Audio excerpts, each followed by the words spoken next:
Bonsoir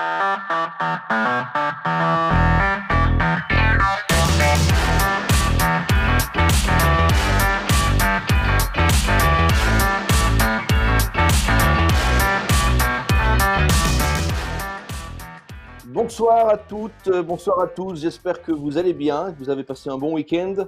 Très heureux de vous retrouver ce soir pour notre nouvelle émission, Le Grand Débat. C'est le rendez-vous de l'actualité, celle qui a marqué notre pays ces dernières semaines, celle qui nous touche tous. Et pour débattre avec nous durant 50 minutes, je vais accueillir trois personnalités, Julien Miro, Julien Audoul et Roberto De Primis. C'est parti pour 50 minutes de direct.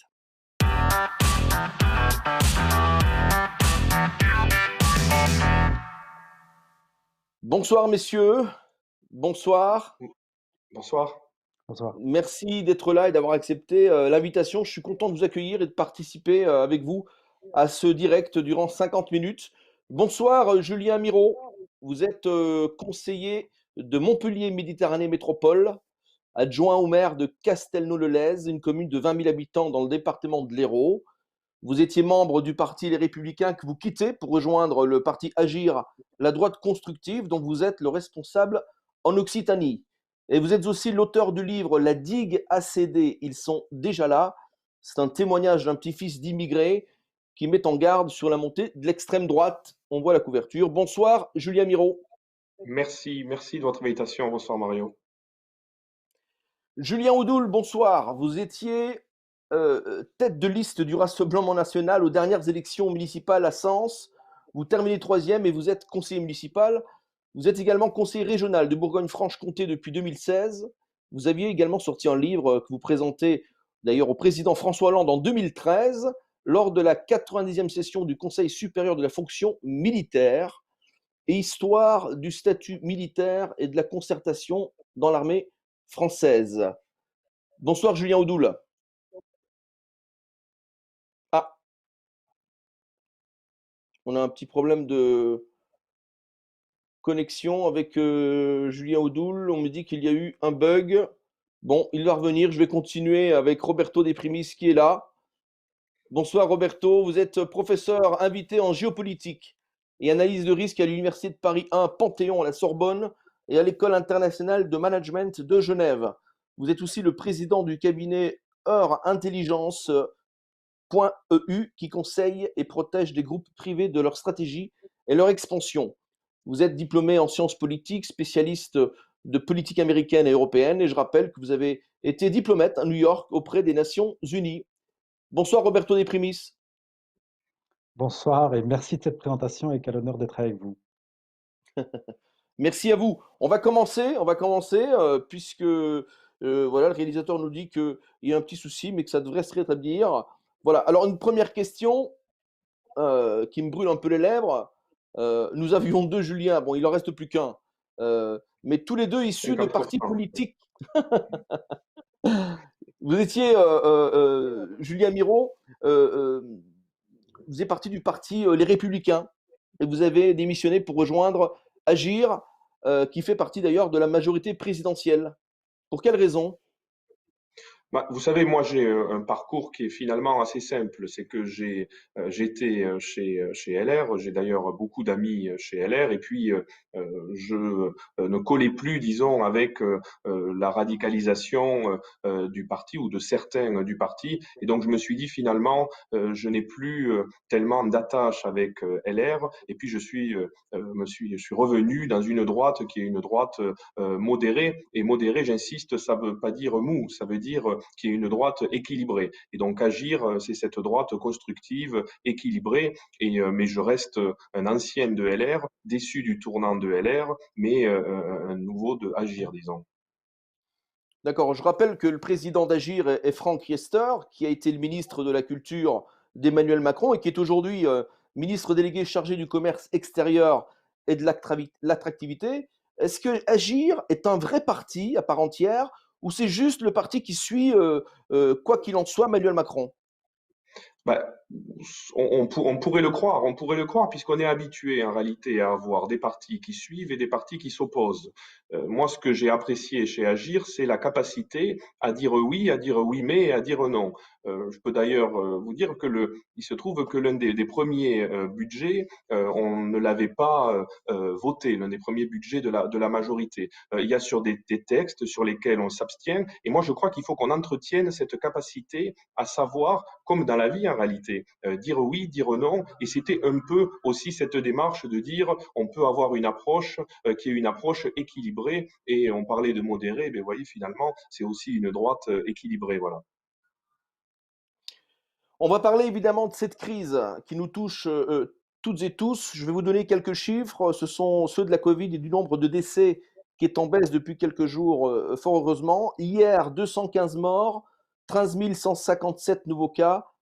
Au total, 48 732 morts et toujours plus de 31 000 personnes hospitalisées. Pardon. Roberto De Primis, plusieurs experts, mandatés d'ailleurs par le président Macron, ont relevé des défauts d'anticipation, de préparation et de gestion de la crise sanitaire. Est-ce que selon vous, le gouvernement français a mal préparé cette crise, a mal géré cette crise? Alors, je crois qu'il faut aller un peu plus loin que ça, parce que la crise, la première vague, on l'a eue, la deuxième aussi.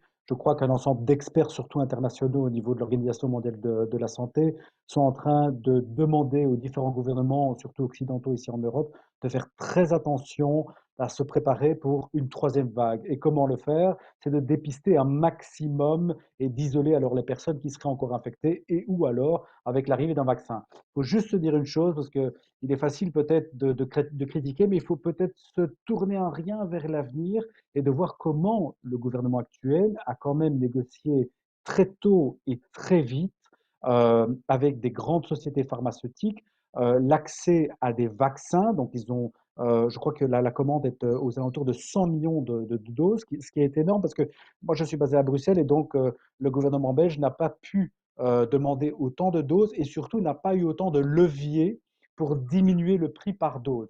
Donc, du côté de l'actuel gouvernement français, le travail d'analyse de risque et surtout de prospection, de se projeter vers l'avant et de protéger la population a été très bien fait. Maintenant, il faudra voir dans les prochains jours et les prochaines semaines avec le déconfinement, parce qu'il est facile de confiner, il est beaucoup plus compliqué de déconfiner.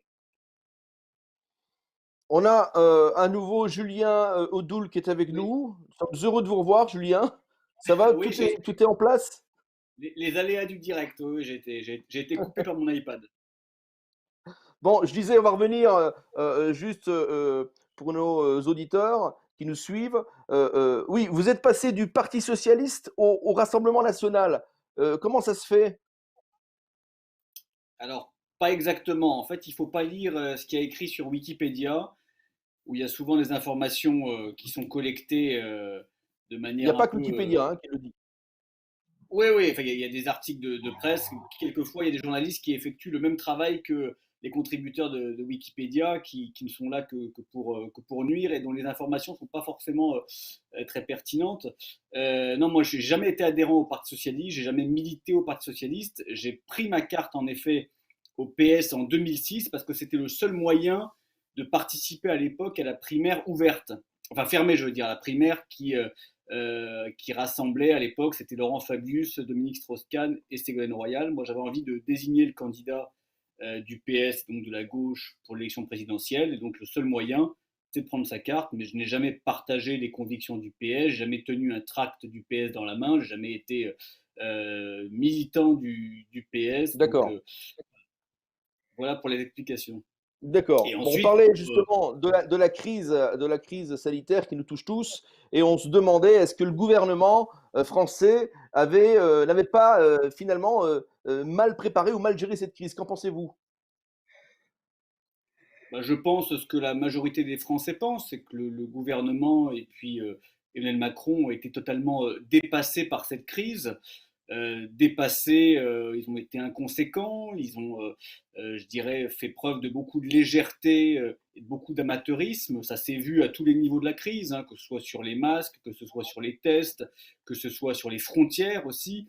On a constaté qu'ils étaient l'équipe de professionnels qu'on nous avait vendue, en fait, était extrêmement légère, extrêmement dépassée par les événements. Et le problème, c'est que ça fait 10 mois que ça dure.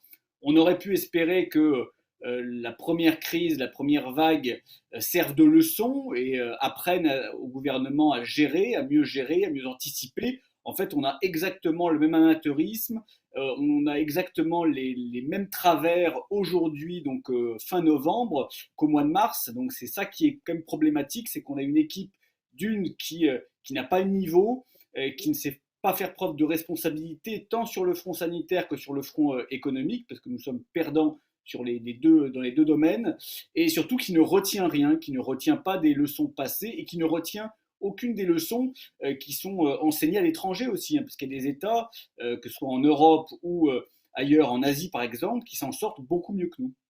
Merci. Julien Miro, vous pensez que ce deuxième confinement est une erreur?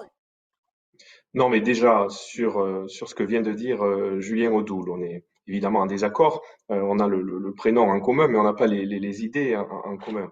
Moi, déjà, On a le même je prénom, on n'a pas le même parle. maillot.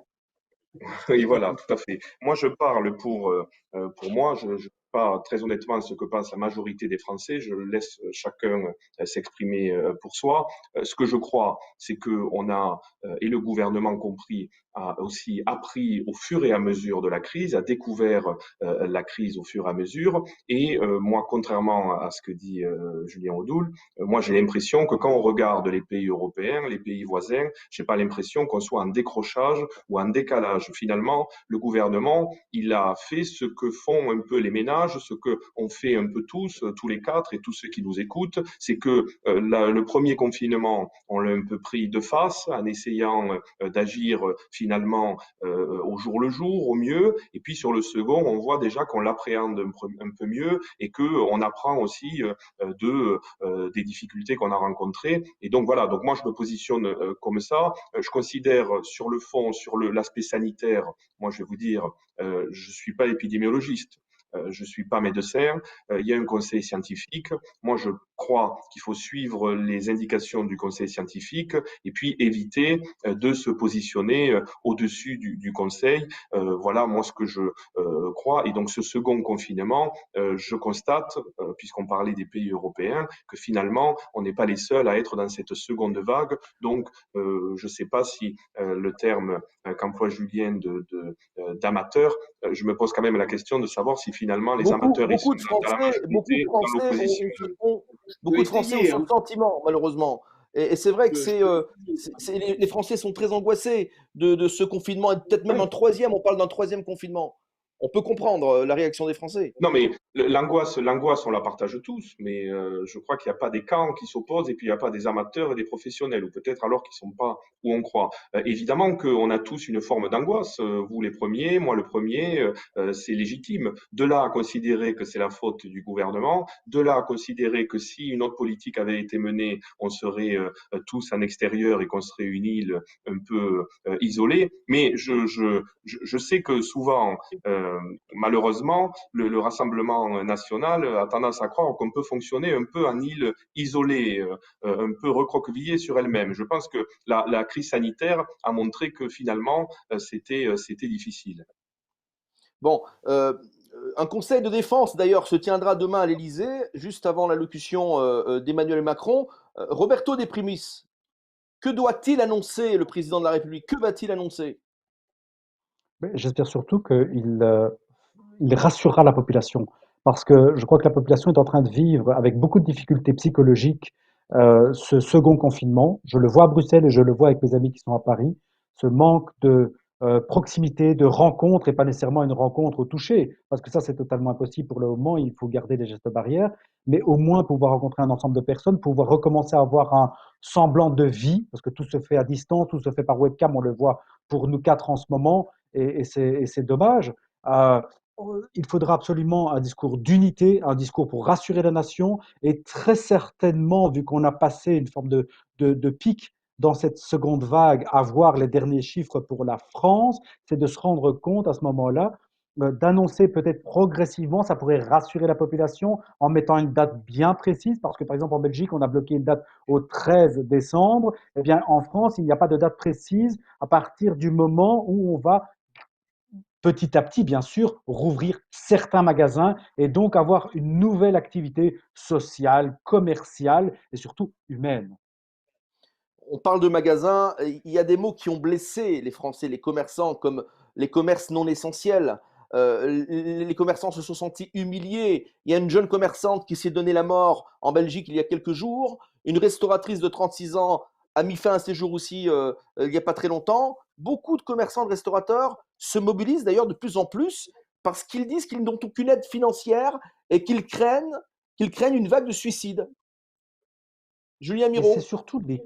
Ah, pardon. Moi, je vais vous dire, et je vous l'ai dit au début, c'est l'avantage du parti dans lequel je suis, c'est que je considère que j'ai une liberté de parole et d'expression, et je trouve que le terme de non essentiel est inapproprié. Pour une raison simple, c'est qu'aujourd'hui, on se retrouve à considérer des livres comme non essentiels et des parapluies comme essentiels. Donc, effectivement, j'ai pas vocation à défendre coûte que coûte. Et je vous ai dit, il y a des difficultés, il y a des erreurs qui sont faites, et je pense que ça, en l'occurrence, c'était quelque chose à ne pas reproduire. On parlait de l'angoisse tout à l'heure, elle est évidemment beaucoup plus importante lorsqu'on a un commerce, lorsqu'on a un restaurant, lorsqu'on a un bar, et ça, moi, je le comprends, je suis élu, je le vois, et même au-delà d'être élu, dans les échanges en tant que citoyen qu'on peut tous avoir, on le constate. Donc ça, sur ça, il y a aucun débat. La question, elle est de savoir quel est l'équilibre entre les recommandations du Conseil scientifique et donc l'aspect sanitaire et l'aspect économique. Et c'est là où il faut qu'on soit solide et qu'on parvienne à la fois à sortir de cette spirale, parce que au final, si on reste dans cette spirale, ça ne rouvrira pas les commerces, et à la fois permettre aux commerces d'avoir les aides qu'ils ont besoin et de les avoir surtout dans des délais qui conviennent. Et c'est ça en fait tout l'enjeu. Et moi, je rejoins aussi ce que disait Roberto de Primis sur le besoin de perspective et de projection. Je pense que ce qui crée l'angoisse, c'est l'idée de se dire que finalement, la spirale est un peu infinie et qu'on n'en sortira jamais. Et je crois que le discours du président, la prise de parole du président devra peut-être tourner autour de cette idée de projection. Et je pense que notamment l'arrivée d'un vaccin peut aider aussi à vous sortir un peu de cet état d'angoisse. Julien Audoul, une petite réaction. Bah, c'est vrai que le climat est extrêmement anxiogène et force est de constater les décisions et la communication erratique du gouvernement et puis les messages contradictoires, le flou engendré par des couacs de communication, par la cacophonie aussi entre plusieurs ministres, bah, ça alimente cette angoisse. Les Français, et notamment ceux qui souffrent, hein, c'est-à-dire les commerçants, les artisans, les restaurateurs, les cafetiers, les gérants de discothèques qui sont dans l'inactivité depuis le mois de mars dernier, les auto-écoles aussi. J'ai vu qu'un gérant d'auto-école en Gironde était en grève de la faim parce qu'il a perdu 100 000 euros depuis le début de la crise et qu'on lui ordonne de ne pas organiser de session de conduite. Tout ça, évidemment, c'est des angoisses et c'est que le manque de lisibilité, le manque de perspective, parce qu'on est finalement suspendu aux lèvres de Jean Castex, aux lèvres de M. Salomon, de M. Véran, demain de M. Macron, mais on ne voit pas très bien comment on va s'en sortir. Alors il y a cet horizon de Noël où peut-être que ça va finalement se desserrer, mais il y a toujours ce spectre de dire si ça repart à la hausse, on va être obligé de reconfiner, on va être obligé de refermer. Donc c'est ça qui alimente l'angoisse. Alors évidemment, le gouvernement n'est pas responsable de tout, il n'est pas responsable de l'épidémie, nous sommes bien d'accord, mais depuis le début de la crise, il n'a pas contribué par son action, d'une part, à être efficace d'un point de vue sanitaire, d'autre part, à essayer de limiter la casse d'un point de vue économique, et surtout de fédérer autour de lui les Français dans un grand élan à la fois responsable, mais aussi je dirais, positif et optimiste, parce que de cette crise, il va falloir qu'on en sorte. Et aujourd'hui, force est de constater qu'on n'a pas les perspectives. On n'a aucune perspective à plus ou moyen long terme. On a évidemment ce vaccin qui pourrait arriver, mais les Français, compte tenu des précédents et compte tenu de plusieurs couacs et de cette course à l'échalote avec les différents laboratoires là, sur les taux de positivité, d'efficacité, en fait, les Français se sont un petit peu rebutés, enfin une majorité, à l'idée de ce vaccin. Donc tout ça n'est pas enthousiasmant et il faut qu'on ait un pilote dans l'avion qui nous dise des règles claires, cohérentes et surtout un cap, savoir par étapes comment on va s'en sortir, que ce soit d'un point de vue sanitaire et que ce soit aussi, surtout pour notre économie, nos commerçants, nos entreprises. Donc plus de clarté, on a compris, vous avez le sentiment que le gouvernement n'est pas assez clair avec les Français. D'ailleurs, ce vaccin, Julien Miro, vous y croyez à ce vaccin ou, comme le professeur Raoult le dit, c'est de la science-fiction? Non, mais moi, je vais vous redire, et je pense qu'il faut vraiment se tenir à ça. Moi, je suis pas épidémiologiste, je suis pas médecin. Je constate que des laboratoires ont visiblement passé des étapes pour obtenir un vaccin. Je le constate comme vous, je le constate comme ceux qui nous écoutent. Mais je crois qu'il faut aussi qu'on parvienne, en tant qu'élu, en tant que journaliste, en tant qu'analyste, il faut qu'on parvienne à chacun aussi rester un peu dans notre couloir. Et moi, je ne suis pas en capacité de vous dire quel vaccin, comment il est constitué, à partir de quand on pourra l'administrer et quels résultats il aura et quels effets secondaires il aura. Il y a un conseil scientifique. Moi, je suis quelqu'un d'assez légitimiste. Je considère que il y a des gens qui savent et des gens qui ne savent pas. Moi, je ne sais pas, donc j'écoute ceux qui savent. Et je pense qu'on a une responsabilité collective à admettre parfois que ça dépasse nos compétences. Et donc, il y a un vaccin, visiblement, il passe des étapes, visiblement, et puis on verra si le vaccin parvient jusqu'à nous et n'a pas des effets secondaires indésirables. Et je pense qu'il faut vraiment rester dans ce couloir parce qu'on voit se multiplier des experts ès-qualité sur tous les sujets. Et je pense qu'il faut se méfier parce que cette angoisse, elle vient aussi souvent de ceux qui parlent sans savoir. Et donc moi, j'essaie modestement et humblement de parler lorsque je sais. Et donc là, en l'occurrence, je ne sais pas. Voilà.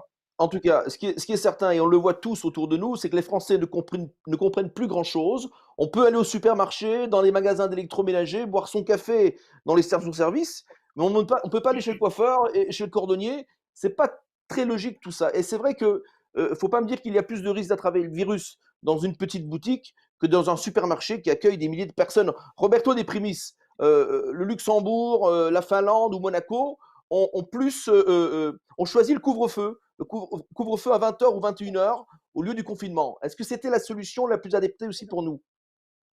Alors, il y a vraiment une approche très philosophique de ce côté des questions parce que, bien sûr, plusieurs personnes, moi je vois quand j'ai des contacts avec des amis aux États-Unis qui me demandent pourquoi est-ce qu'il n'y a pas une réponse globale européenne alors qu'aux États-Unis, il y a une question qui est gérée globalement sur le territoire. J'essaie de leur expliquer la différence, comment, par exemple, il peut y avoir beaucoup plus d'infections en France à l'heure actuelle qu'il n'y en a dans d'autres pays. Par contre, il faut quand même se référer à la situation, une approche beaucoup plus ouverte et libre, par exemple en Belgique, où on peut aller même jusqu'à la côte belge, donc jusqu'à la mer, alors qu'en France, on est limité à 1 kilomètre pendant 1 heure, ce qui est la réglementation à l'heure actuelle. Par contre, revenons quand même, certains pays ont voulu philosophiquement laisser beaucoup plus de liberté. Je pense à la Suède et je pense au Luxembourg. Le Luxembourg, énormément pour l'économie. Donc, on a laissé, en gardant bien sûr les gestes barrières dans les bars, les restaurants, Bien mais sûr. on pouvait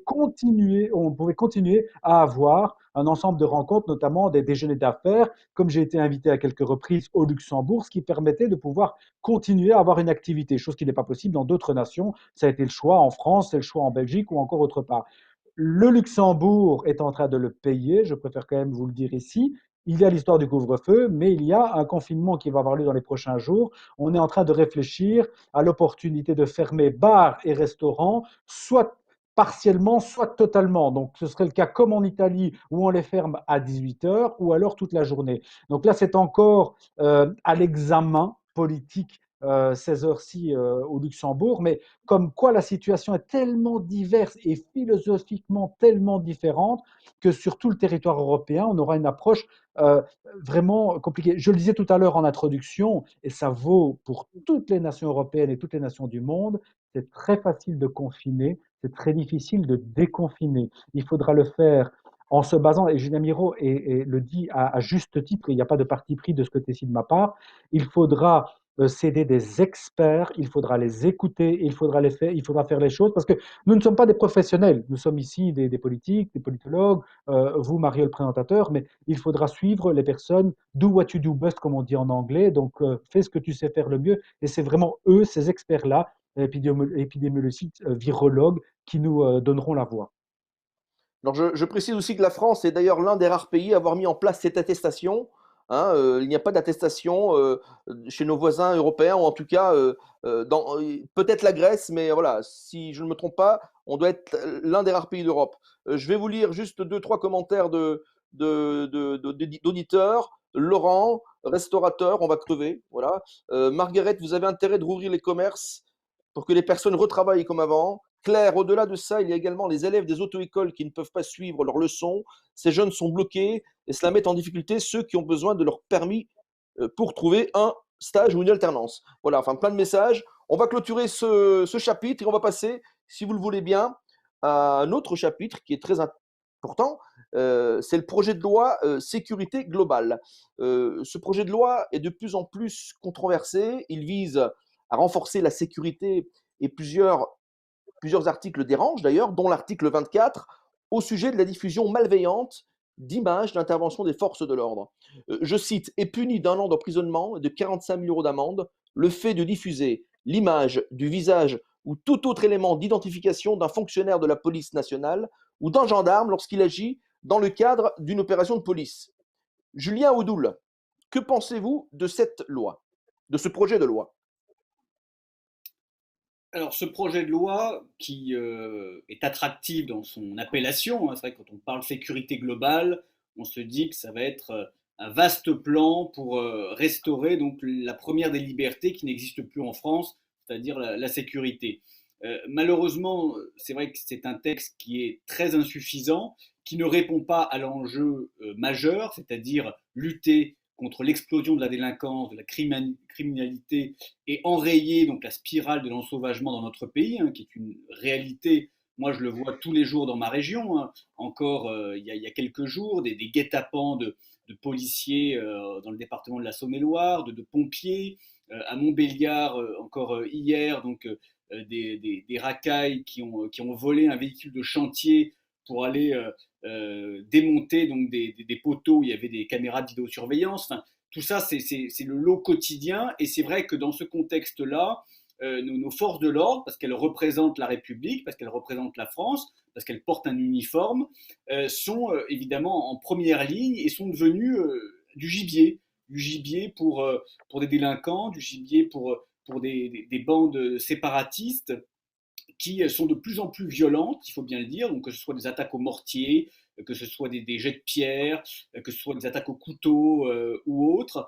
Et donc, il faut évidemment répondre. Et malheureusement, ce texte qui renforce d'un côté évidemment les pouvoirs et le rôle de la police municipale, ce qui est une bonne chose, notamment pour accompagner donc, la police nationale au quotidien, mais je dirais, sur les différents articles, mis à part cet article 24 qui fait beaucoup de bruit, qui inquiète énormément l'extrême gauche donc, et la France insoumise, sinon il n'y a pas grand-chose. Voilà, il n'y a pas grand-chose pour, de manière globale, lutter contre l'insécurité et véritablement restaurer l'ordre de notre pays, puisque on le voit et les Français le savent au quotidien, c'est une véritable difficulté et ça s'envenime petit à petit du fait d'une incapacité, d'une impuissance publique et surtout du fait d'un laxisme judiciaire qui engendre donc des récidives et qui engendre un sentiment d'impunité qui est détestable.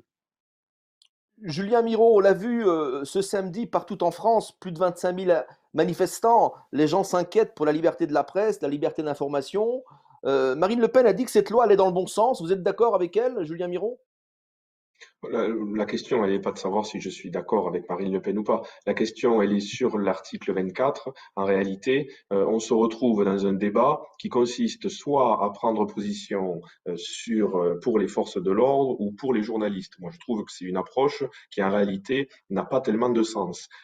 Pourquoi? Parce que, d'ailleurs, sur le floutage dont on parle, le floutage des forces de l'ordre, moi, je vais vous dire, je suis assez étonné parce que j'ai toujours constaté que ce soit dans les émissions ou les reportages, que de manière assez mécanique, les journalistes floutaient. Et moi, je suis évidemment favorable à ce qu'on floute les forces de l'ordre. Je ne vois pas l'intérêt à ce que l'on voit le visage et que ça puisse mettre en danger la personne et la famille qui l'entoure. Donc ce débat-là, moi je trouve qu'il ne faut pas l'opposer entre les deux. Évidemment que la liberté de la presse, c'est majeur. Il y a le débat sur cet article, sur le fait des déclarations pour les journalistes lorsqu'ils se rendent dans les manifestations.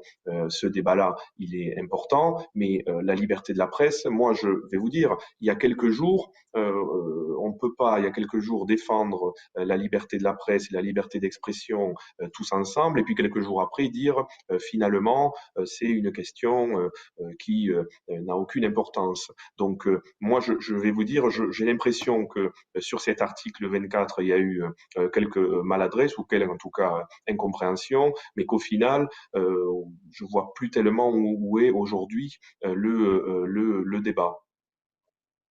Roberto De Primis, il y en a certains qui disent que cette loi ne répond pas aux problèmes de sécurité des forces de l'ordre et qu'elle risque d'ailleurs d'accentuer les violences policières. Qu'est-ce que vous en pensez? Bah, je me pose la question de pourquoi est-ce que ça ferait augmenter les violences policières à partir du moment justement où elles pourraient être un peu mieux monitorées et englobées. Et puis quand on voit aussi que dans cette même proposition de loi, on y retrouve aussi la possibilité d'utiliser des drones et donc de faire vidéosurveillance et de voir comment s'activent les forces de l'ordre. Donc il faut quand même avoir, je trouve, une approche assez équilibrée par rapport à cette proposition de loi. Il y a effectivement quelques petits plis, si vous me permettez l'expression, notamment l'article 24, on vient d'en parler. Donc il y a eu un amendement, si j'ai pu comprendre, en m'informant sur le sujet, qui vient un peu rééquilibrer les choses. Mais ici, je ne vois pas où est vraiment le problème. Je crois que Julien Miro a vraiment raison de ce côté-là, de dire que peut-être le débat est terminé, maintenant il faut aller de l'avant, mais il faut rester équilibré dans son approche. Il faudra voir dans les prochaines semaines, les prochains mois, comment est-ce qu'on en fera, quelle sera l'utilisation de ce texte dans les faits, réellement, la protection des données aussi qui seront collectées, des images qui seront collectées par les drones notamment. Donc, comment est-ce que cela va fonctionner pour la population et pour les forces de l'ordre? Donc, je dis bien qu'il faut rester assez équilibré de ce côté-là. Le ministre de la Justice, Éric Dupond-Moretti, a déclaré hier sur BFM TV qu'il n'était pas question d'interdire à des journalistes de filmer et que c'était fondamental dans notre démocratie. Julien Audoul. Oui, je vais revenir sur un point, s'il vous plaît, puisque je considère que c'est important de réfuter l'appellation de violence policière. Les violences policières, ça n'existe pas en France. La police française, elle est républicaine, elle est, je dirais, soucieuse de la sécurité des personnes, elle effectue des missions extrêmement périlleuses avec des personnels qui sont durement éprouvés. Alors oui, comme dans toute catégorie professionnelle, comme dans tout métier, il y a des individus qui peuvent être moins bien formés, il y a des individus qui peuvent mal agir, ça arrive évidemment, mais de là à faire une généralisation et de là à jeter l'opprobre sur l'ensemble d'une profession qui, encore une fois, défend l'état de droit et tient à bout de bras la République, je considère que c'est malvenu et c'est même dangereux. Alors je sais que c'est instrumentalisé par les mouvements d'extrême gauche qui cherchent à criminaliser l'action de la police et finalement à les museler clairement et puis à leur interdire l'accès à certains quartiers, à leur interdire les interpellations. À chaque fois qu'il y a une interpellation, d'ailleurs, c'est mis en scène et c'est balancé sur les réseaux sociaux, etc. Et d'où la nécessité de cet article 24, puisque on le voit de plus en plus, il y a une pression sur les réseaux sociaux, donc via un certain nombre d'individus de bandes qui cherchent ensuite à retrouver les policiers, à les intimider, à les menacer, à les suivre, et ça a des conséquences aussi sur les familles, etc. Alors c'est vrai que peut-être que pour la France insoumise, ça ne va pas assez loin, et il faudrait peut-être mettre l'adresse de l'école des enfants des policiers sur leur uniforme pour que ce soit encore plus transparent et qu'ils soient encore plus menacés. Mais moi, je considère qu'aujourd'hui, il faut que l'État français soit véritablement le protecteur des gardiens de la paix et mettre tout en œuvre dans la loi pour assurer une vigilance constante à ce niveau-là.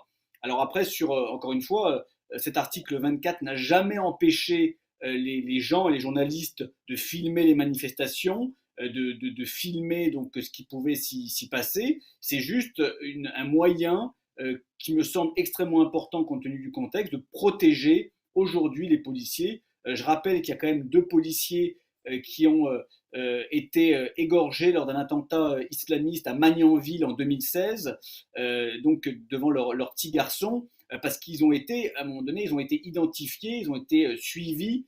Donc ça peut évidemment se répéter, ça peut se répéter si on n'intervient pas, et c'est tout le sens de cet article 24. Roberto De Primis, vous voulez réagir? J'aimerais juste réagir. Donc, j'ai entendu tout ce que vous avez dit, Monsieur Odoul, et je le comprends, hein, mais j'aimerais juste faire comprendre une chose à toutes les personnes qui écoutent et qui regardent. Il y a un ensemble de lois, de réglementations partout dans le monde, pas qu'en France, mais qui sont profondément poussiéreuses. Et donc, certaines ne sont pas en phase avec ce qu'on vit en 2020, l'utilisation des réseaux sociaux, toutes les caméras qu'on peut avoir sur nos smartphones, et donc, la rapidité avec laquelle on peut mettre ces informations-là sur les réseaux sociaux, et donc on a de moins en moins de contrôle, la police la première, et ça la met en difficulté, comme le disait M. Odoul à l'instant, parce qu'il peut arriver que certaines personnes, certains membres pardon, des forces de l'ordre voient leur tête se retrouver sur Twitter, sur Facebook, pour ne pas les nommer, et encore d'autres euh, euh, réseaux sociaux, pardon. Et donc, un ensemble de réglementations doivent devenir en phase, doit être en phase maintenant avec l'année 2020, avec l'année des réseaux sociaux, enfin plutôt avec l'ère des réseaux sociaux, et protéger l'ensemble des personnes, que ce soit d'un côté des citoyens, et comme le disait M. Odoul, de l'autre côté aussi les forces de l'ordre de la République. Julien Miro, une réaction? Non, mais sur l'idée de dire qu'il faut protéger les forces de l'ordre et protéger leurs familles, moi je suis évidemment, je partage cet avis-là, mais j'ai la sensation que ça ne se fait pas au détriment de toute façon de la liberté de la presse, ça ne se fait pas au détriment de la liberté d'expression et ça ne se fait pas au détriment des journalistes. Je pense que le débat s'est monté un peu en opposition, en opposant les deux camps, mais que finalement on voit bien que Oui. après discussion, et c'est l'objet des projets de loi. Les projets, c'est pour ça que c'est des projets, c'est parce qu'ils sont ouverts à la discussion. Et donc la discussion a mené à ce qu'il y ait un équilibre entre d'un côté la liberté d'informer et de l'autre la liberté d'exercer son métier dans des conditions qui sont les bonnes. Donc sur ce point, il n'y a pas de débat. Oui. Alors c'est vrai qu'on parle ces temps-ci beaucoup de liberté, liberté de la presse, liberté d'expression. Les Français ont l'impression de ne plus avoir une pleine liberté. Et depuis l'assassinat de Samuel Paty, les enseignants évoquent une certaine difficulté d'enseigner. Ils ont peur d'évoquer certains sujets avec leurs élèves, et surtout avec une majorité de jeunes musulmans qui placent l'islam au-dessus des valeurs de la République. Julien Miro.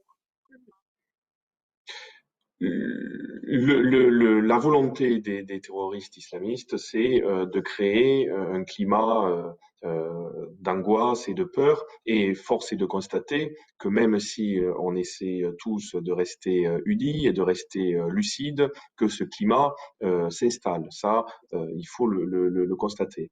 Après, la difficulté, ça va être de ne pas faire, alors je sais que le mot est banalisé maintenant, mais c'est de ne pas faire d'amalgame. Moi, je crois qu'il faut avoir aucune tolérance sur les islamistes radicaux. On parlait tout à l'heure des réseaux sociaux. Je pense qu'il faut effectuer des signalements beaucoup plus vite que ce qui est fait actuellement. Je pense qu'il faut revoir l'effectivité dans l'expulsion des fichiers S. Je pense qu'il faut revoir au niveau des financements des pays étrangers sur les lieux de culte. Enfin, je pense qu'il y a toute une série de choses qui aujourd'hui ne sont pas faites avec la force avec laquelle ça devrait être fait. Après, il faut rester lucide. Cette lutte, cette guerre que l'on mène contre les islamistes radicaux, c'est une guerre au long cours. il Pas faut les pas croire islamistes radicaux. que il faut pas croire que on parviendra à coup de 2 articles ou de 2 amendements à mettre les islamistes radicaux hors d'état de nuire. On y arrivera, ça j'en suis convaincu, sauf qu'il faut bien garder en tête que ce sera progressif.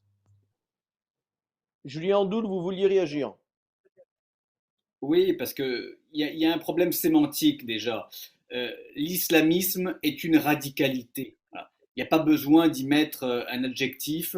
L'islamisme est radical. Voilà, c'est une idéologie mortifère.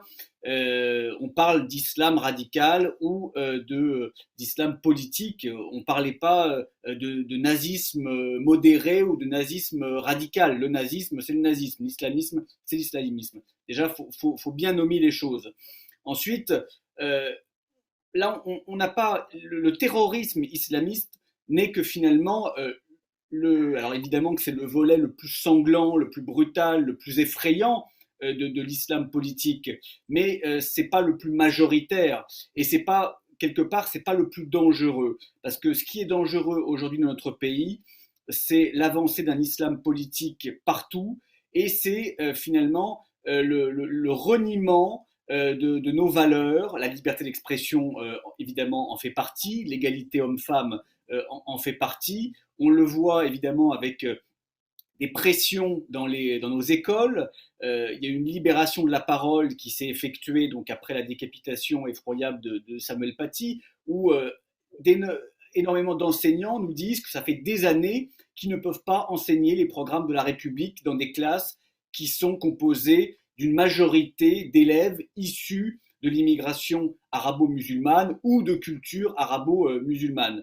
Donc évidemment que ça c'est un véritable problème. Il y a des sondages qui sont sortis qui devraient inquiéter tous les responsables politiques, tous les républicains.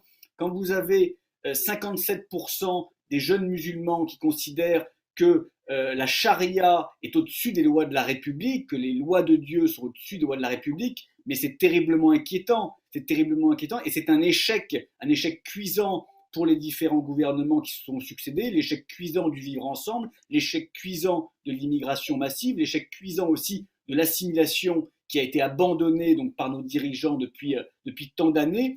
Aujourd'hui, il y a un véritable, au-delà de la lutte évidemment contre le terrorisme islamiste, Julien Miro en a un peu parlé, sur l'expulsion immédiate évidemment de tous les fichiers S étrangers, sur la fermeture des lieux de culte radicaux, sur l'expulsion des imams radicaux, sur cette lutte vraiment fondamentale. Il y a aussi un projet républicain de reconquête républicaine à l'école, dans toutes les sphères de la société, dans les services publics, Merci. dans le sport. Tout ça, évidemment, doit réunir tous les républicains parce qu'aujourd'hui, c'est ça le défi et c'est ça le combat de notre époque.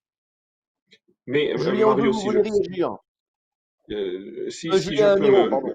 oui, non, si je peux me permettre, en fait, c'est là où on voit la ligne de crête qu'il y a entre Julien Audoul et moi-même. C'est que moi, je considère que sur l'ensemble de la communauté musulmane, il y a une frange,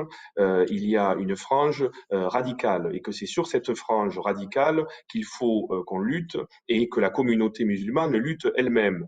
Le discours de Julien Audoul, et d'ailleurs, si je me trompe, Julien Audoul, vous me le dites, mais c'est qu'en gros, la totalité, finalement, ne peut pas correspondre en disant l'islam en soi, en parlant de l'islam, en faisant une généralité avec l'islam. Et moi, je ne suis pas du tout d'accord avec ça, pour la bonne raison qu'en France, on a 6 millions de musulmans, et je ne vois pas très bien quel est l'avenir, on parlait de perspective tout à l'heure, quel est l'avenir que l'on peut imaginer en disant finalement, vous êtes, 6 millions, vous êtes complètement à côté de la plaque sur toutes les questions d'égalité homme-femme et tous les autres sujets. Enfin, force est de constater, je pense que tout le monde le constate quand même dans son entourage, c'est pas parce qu'on est musulman qu'on a un rapport rabaissant de la femme. C'est pas parce qu'on est musulman qu'on met les lois de la République en dessous de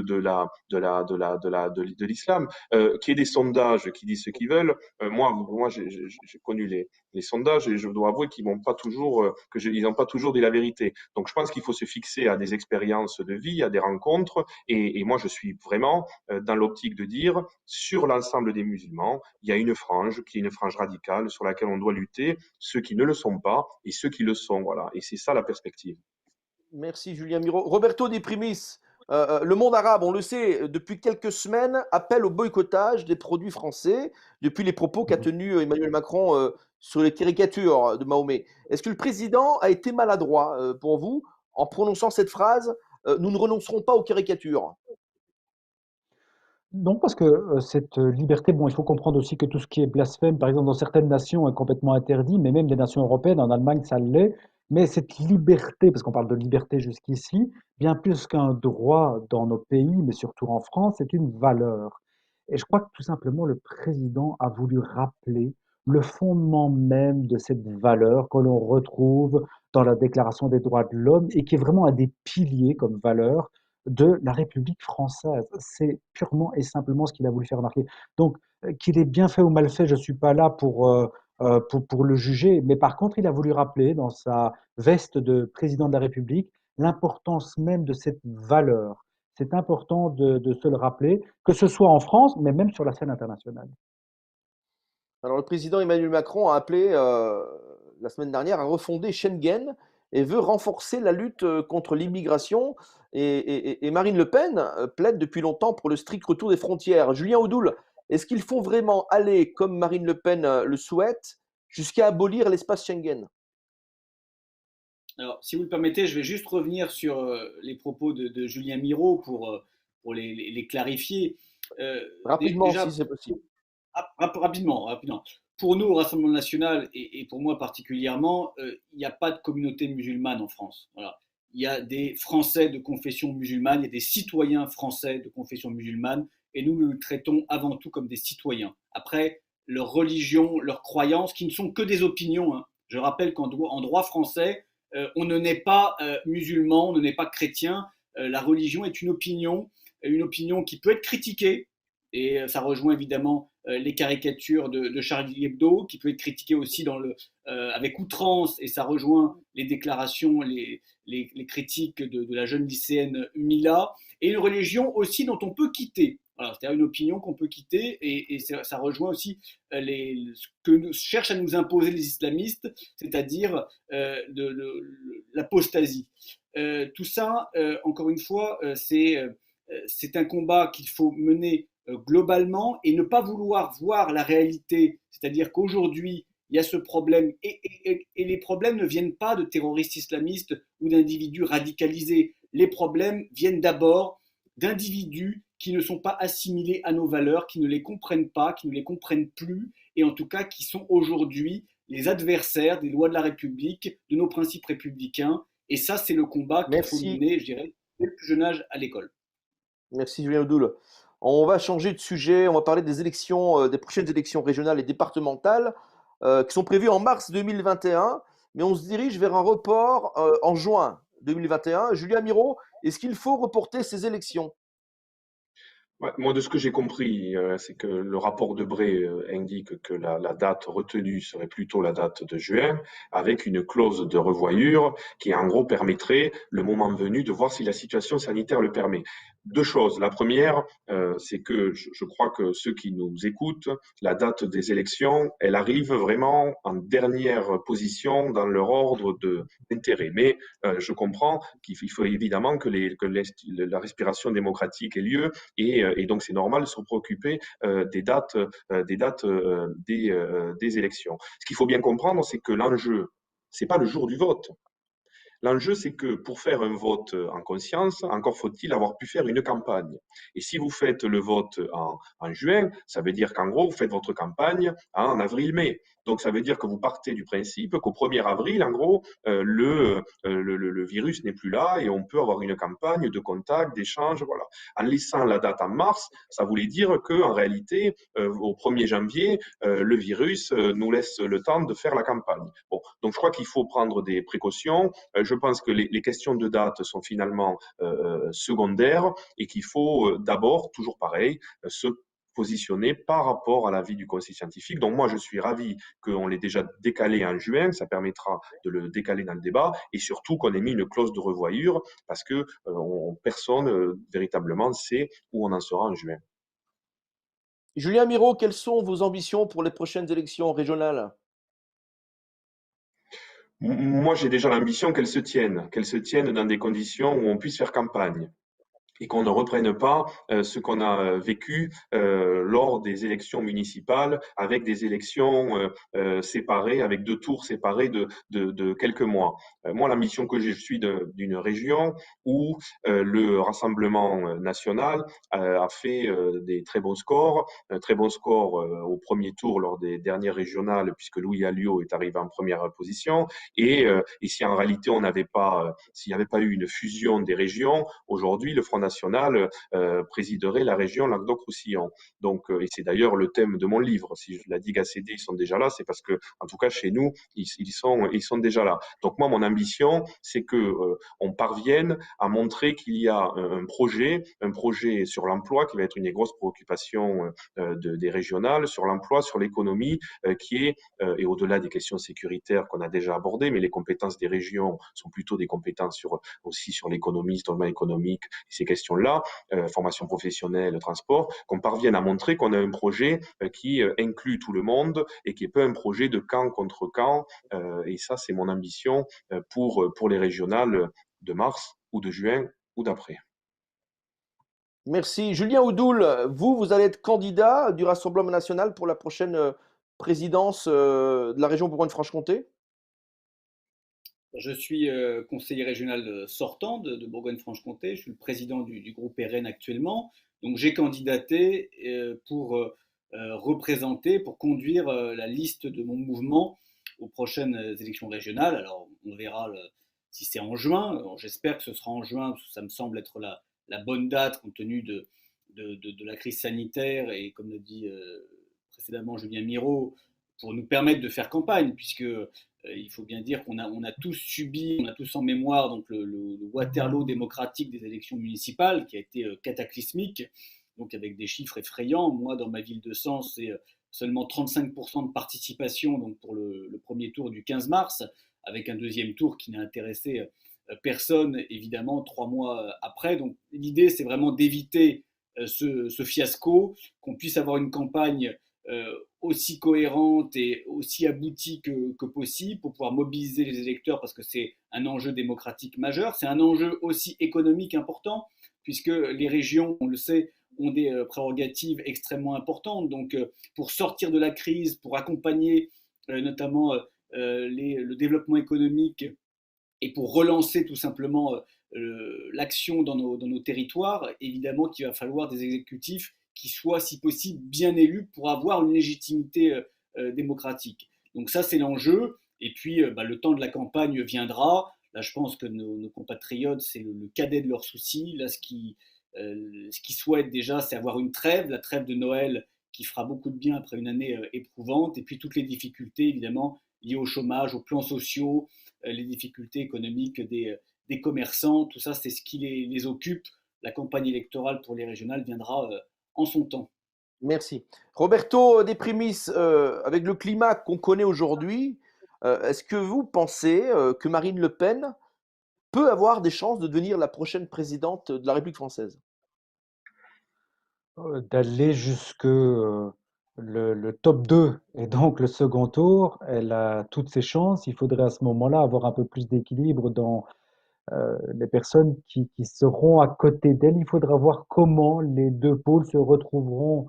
On a encore du temps d'ici là, où il peut se passer encore beaucoup de choses. Et je crois que quand on entend ce que viennent de dire Julien Miro et Julien Audoul, on se rend compte il faudra beaucoup d'écoute de la part des partis politiques envers les citoyens, des citoyens qui ont peur, on en a parlé tout à l'heure, qui sont en pleine angoisse, qui se demandent s'ils vont retrouver leur boulot ou s'ils vont garder leur boulot. Et donc, dans le cadre du pouvoir d'achat, dans le cadre de la dette aussi de l'État.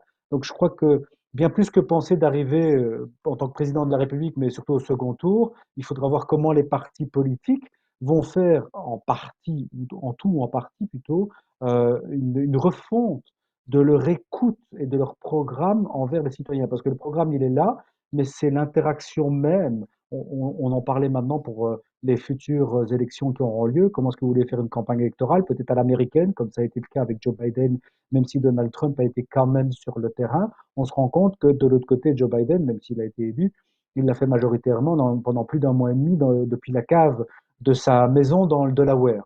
Et là, aucun contact avec les gens, très difficile d'avoir cette empathie, de rentrer vraiment en contact, mais pas physique, mais même tout simplement d'écouter les problèmes du terrain. Eh bien, c'est ce que vont faire face Julien Audoul et Julien Biro dans les prochaines semaines et les prochains mois. Ils vont entendre des gens remplis de désespoir. J'espère qu'il y aura quand même des gens remplis d'espoir pour ce déconfinement et cette relance peut-être économique.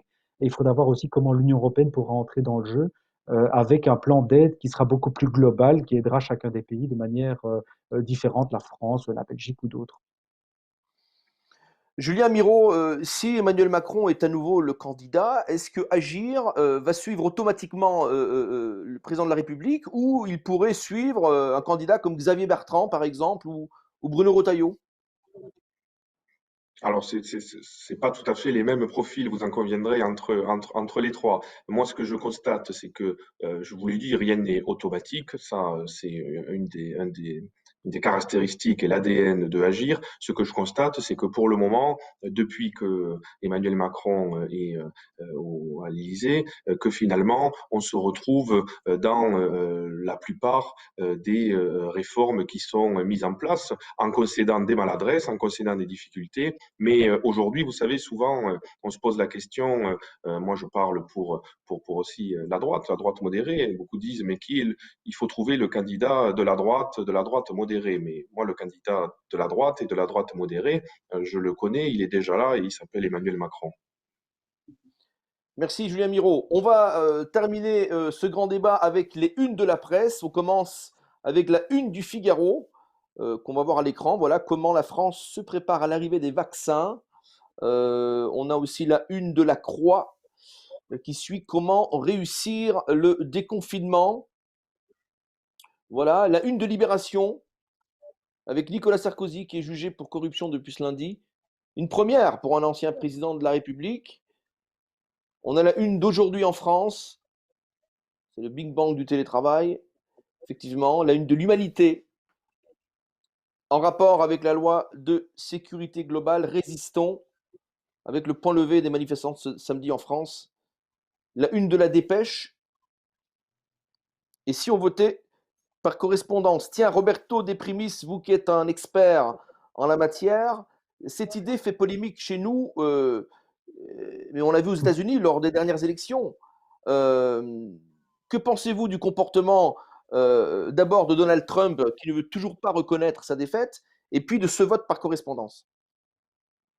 Alors, deux voix. La première par rapport à Donald Trump, sans faire de jugement sur son attitude, simplement, il y a un processus qui est reconnu aux États-Unis, qui est vraiment le processus de transition. D'ailleurs, il y a une petite administration qui gère ça, donc c'est-à-dire le moment où on fait le déménagement, tout est pris en charge par une administration locale, et même le moment où le président donne le code secret de l'arme nucléaire, mais aussi, c'était le cas par le passé, quand Barack Obama a laissé son bureau, il a donné le code Twitter du compte Twitter du président des États-Unis. Donc là, de ce côté-là, je crois que Donald Trump va aller simplement jusqu'au bout du processus. Tout ça pour jouer sur une approche médiatique très particulière, parce qu'il faut se rappeler d'une chose, c'est peut-être, on a peut-être Joe Biden qui est le président élu avec le plus de voix en sa faveur, mais le perdant dans l'histoire des États-Unis est aussi le perdant avec le plus de voix en sa faveur. Ce qui veut dire par là que l'homme qui va sortir de sa veste de président des États-Unis, Donald Trump, se retrouve quand même avec des dizaines de millions de votants en sa faveur, et donc il va jouer jusqu'au bout le fait qu'on le met à la porte de la Maison Blanche, mais qu'il pourrait se représenter en 2024. Première chose, donc vraiment pour l'attitude de Donald Trump qui lui appartient. On préfère, parce que souvent on essaie de trouver un équilibre entre républicains et démocrates aux États-Unis, entre la gauche et la droite, pour que la transition se passe au mieux, même si les présidents ne s'entendent pas, et même des fois pas du tout. Ce fut le cas entre Obama et Donald Trump en 2016. Pour revenir sur l'organisation, on voyait justement donc la une d'un journal, d'un quotidien, pardon, qui parlait d'un vote par correspondance. C'est tout à fait possible. Par contre, ça demande énormément d'organisation, énormément d'argent. c'est un problème aux États-Unis parce que sur 50 États américains, environ une dizaine avaient déjà appliqué le vote par correspondance lors d'autres scrutins. Donc ils étaient déjà habitués, mais il fallait le faire pour 40 autres départements, enfin 40 autres États. Donc imaginez pour la France, qui n'est pas nécessairement habituée avec cette modalité-là, il faudra une organisation, il faudra de l'argent, il faudra du temps. Donc, je crois que s'il faut débattre sur la thématique d'un vote par correspondance, il faut en débattre maintenant et pas au mois de mars. Allez, on va terminer avec ça. Justement, le vote effectivement par correspondance divise la classe politique française. Julien Audoul, vous y êtes favorable? Non, je suis farouchement contre le vote par correspondance.